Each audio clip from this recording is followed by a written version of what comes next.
Expectation এত high, না পেলে আমরা কষ্ট পাই। তাহলে বিষ্ণু বলেছেন, হয় স্ট্রেঞ্জার নয় ট্রাভেলার, এইভাবে থাকো।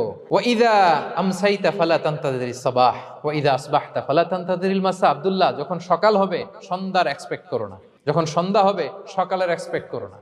সকালবেলা তুমি বিশাল আশা নিয়ে বসে থেকো না যে সন্ধ্যা পর্যন্ত বাঁচবা। যদি বাঁচো, সন্ধ্যা পাও, ভালো, আলহামদুলিল্লাহ।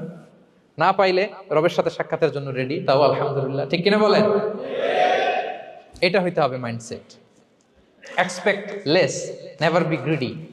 প্রত্যাশা কম রাখেন, আপনি হ্যাপি হবেন। কিন্তু আমাদের মধ্যে অনেক এক্সপেকটেশন, যেটা আমাদেরকে কষ্ট দেয়, অসুখী বানায়।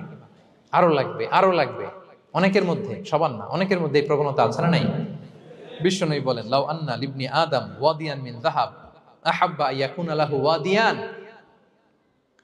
প্রত্যেক বনি আদমকে যদি একটা করে স্বর্ণের পাহাড় বানায় দেওয়া হয় বা উপত্যকা বানায় দেওয়া হয়, সে চাবে আরো একটা স্বর্ণের পাহাড়ের মালিক কিভাবে হওয়া যায়।